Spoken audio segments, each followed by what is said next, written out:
Hello student, आज हम देखेंगे विसर्ग संधि। विसर्ग संधि का एक नियम हमने पहले देख लिया। विसर्ग संधि के 2 नियम और देखेंगे। वैसे 10 नियम है, लेकिन 3 नियम में हम पूरी विसर्ग संधि कंप्लीट कर देंगे। विसर्ग संधि के प्रकार भी अपने पास 3 है: सत्व संधि, उत्व संधि और ऋतु संधि। देखते हैं नियम क्या है। नियम नंबर 2 क्या है अपने पास? नियम नंबर 2 है अपने पास, यदि विसर्ग से पहले ए आ जाए, विसर्ग से पहले क्या है? ए आ, और बाद में कोई भी घोष वर्ण आ जाए। देखो घोष वर्ण और अघोष वर्ण क्या होता है अभी बताता हूं मैं आपको, है ना। क्या आ जाए? घोष वर्ण, घोष वर्ण आ जाए तो इस विसर्ग का ओ हो जाता है।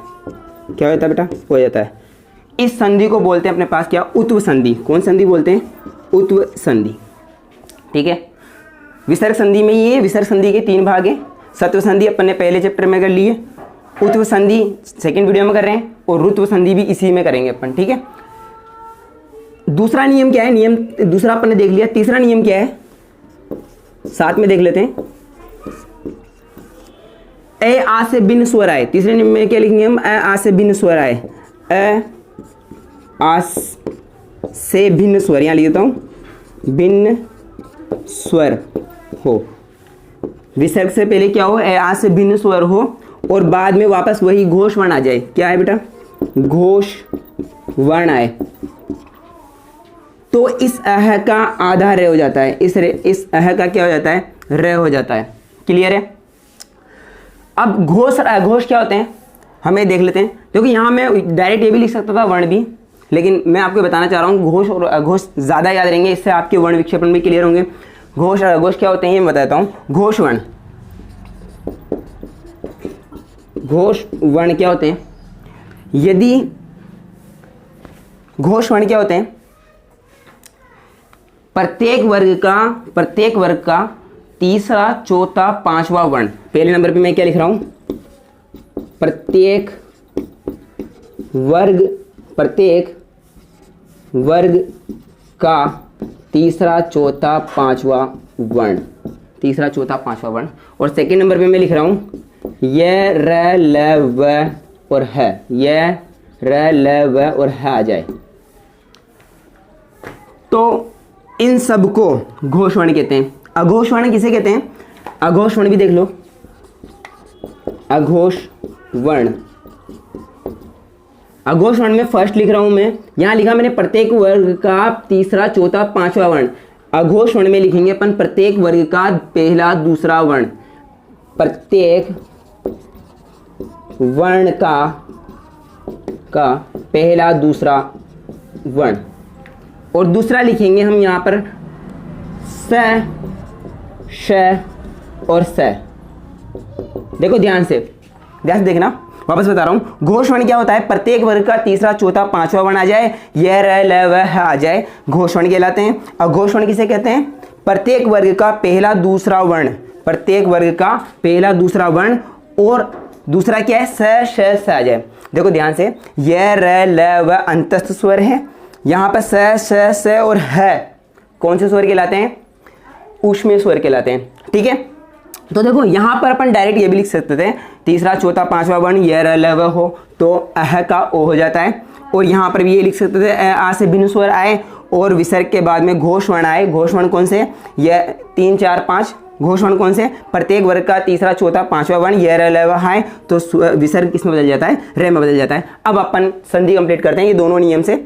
इस सारी बातों को मैं मिटा देता हूं। नियम नंबर 2 देखते हैं। पहले क्या कहा? ए आ के बाद विसर्ग आए और बाद में घोष वर्ण आ जाए। घोष वर्ण यानी प्रत्येक वर्ग, यानी च वर्ग, ट वर्ग, त वर्ग, प वर्ग है ना। प्रत्येक वर्ग का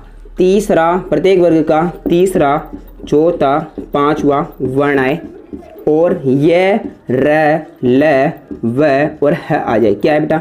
ये र ल व ह आ जाए, उसको हम बोलते हैं घोष वर्ण। अगर इन वर्ण में से कोई भी वर्ण आ जाए तो अह का क्या हो जाएगा? ओ हो जाएगा। ठीक है। इसी प्रकार जैसे मैं लेता हूं, पहले नंबर पे अपन ले लेते हैं मनोज। मन है धन, मन है धन जय, मन है धन जय। मन है धन जय का क्या हो जाएगा? देखो जय क्या है? जय क्या है? च, छ, जय। च वर्ग का तृतीय वर्ण है। च वर्ग का कौन सा वर्ण है, तृतीय वर्ण है। और यहाँ पर ए आ रहा है, देखो न में ए होता है, ए के बाद विसर्ग आ रहा है, तो ये विसर्ग किस में बदल जाएगा, विसर्ग ओ में बदल जाएगा। विसर्ग किस में बदल जाएगा, ओ में। और मनोज का संधि विच्छेद क्या होगा, मन है धन जय का संधि विच्छेद क्या होगा, मनोज, मनोज हो जाएगा। देखो एक चीज ध्यान से, मन का मतलब होता है मन का मतलब मन का मतलब क्या होता है, मन। और जय का मतलब होता है जन्म लेने वाला, जय का मतलब क्या होता है, जन्म लेने वाला। तो मन में जन्म लेने वाला यानी कामदेव। तो ये मनोज किसका पर्यायवाची हो गया, कामदेव का। देखो पर्यायवाची भी क्लियर होंगे संधि विच्छेद से। दूसरे नंबर पे अपन ले लेते हैं सरोज। जैसे लिया मैंने सरह धन जय, सरह धन जय यानी सरोज। देखो जय अंतिम वर्ण है, वो जय तृतीय वर्ण है च वर्ग का। मैंने कहा तीसरा चौथा पांचवा वर्ण है प्रत्येक वर्ग का। और यहाँ पर ए आ स्वर आए तो विसर्ग किस में बदलेगा, ओ में बदलेगा। तो सरोज का क्या हो जाएगा, सरह धन जय का क्या हो जाएगा, सरोज, सरोज हो जाएगा। देखो ध्यान से, सर यानी होता है तालाब, सर यानी क्या होता है, तालाब। और जय यानी क्या होता है, जन्म लेने वाला, यानी तालाब में जन्म लेने वाला। और तालाब में जन्म लेने वाला यानी कमल, क्या भाई, कमल। यानी सरोज किसका पर्यायवाची हो गया, कमल का पर्यायवाची हो गया। ठीक है, इसी प्रकार हम ये सारे एग्जाम्पल देखते हैं। क्या लिखा हुआ, मन है धन विज्ञान, मन है धन विज्ञान। यहां पर देखो आ के बाद में घोष वर्ण आ रहा है, यानी मन है धन विज्ञान का क्या हो जाएगा, मनोविज्ञान हो जाएगा। क्लियर है। जैसे मन है धन अभिलाषा, मन है धन अभिलाषा, तो देखो मन है धन अभिलाषा का क्या हो जाएगा, मनोभिलाषा। यहाँ पर ए आ रहा है और यहाँ पर घोष वर्ण आ रहा है। अच्छा देखो वहाँ ए आ रहा है, आप कहोगे सर घोष वर्ण में आपने वर्णी लिखा है, घोष वर्ण में आपने व्यंजनी लिखा है और स्वर तो लिखा है नहीं। तो एक बात ध्यान रखना, सभी स्वरों को घोष वर्ण माना जाता है, सभी स्वरों को घोष वर्ण माना जाता है। आप जब वर्ण पढ़ेंगे तब आपको सारी बात क्लियर हो जाएगी। तो यहाँ पर क्या हो जाएगा, मनोभिलाषा। और मन है धन बल, मनोबल हो जाएगा। मन है धन विकार, क्या होगा, मनोविकार हो जाएगा।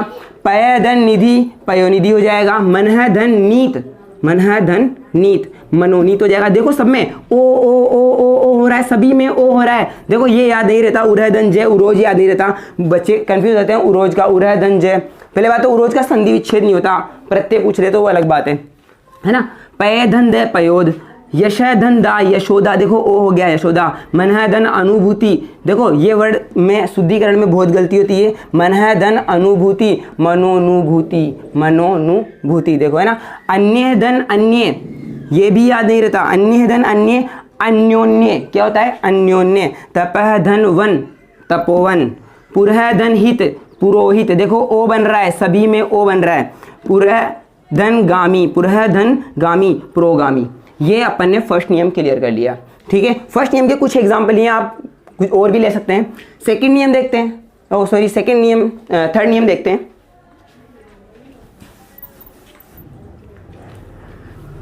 नियम नंबर 3 देख लेते हैं हम। नियम नंबर 3 क्या है, मैंने कहा ए आ से भिन्न स्वर आए, विसर्ग से पहले क्या है, ए आ से भिन्न स्वर आए, ए आ से भिन्न स्वर आए। और विसर्ग के बाद में वही घोष वर्ण है। देखो घोष और सघोष एक ही चीज है, घोष और सघोष एक ही चीज है, अलग नहीं है ना। घोष और अघोष अलग है, घोष वर्ण है। तो इस विसर्ग का आधा रे हो जाता है, इस विसर्ग का क्या हो जाता है, आधा रे में परिवर्तित हो जाता है। ये विसर्ग किस में परिवर्तित हो जाता है, आधे रे में परिवर्तित हो जाता है। उसके एग्जाम्पल उधर लिखे अपन ने। जैसे लिया धनुर्धर, मैंने लिखा धनु धन धर, तो ध्यान से देखना यहां पर ए आ नहीं आ रहा, ऊ आ रहा है।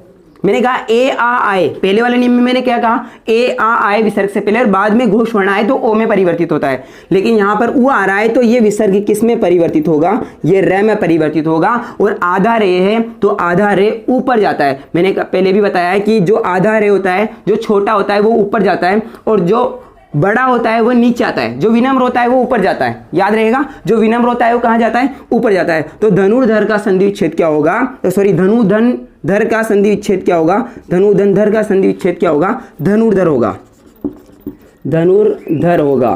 क्लियर है, समझ में आ गया, धनुर्धर होगा। अब देखते हैं आगे लिखा हुआ है धनु धन ज्ञान, धनुर्ज्ञान, देखिए ऊपर जा रहा है धनुर्ज्ञान।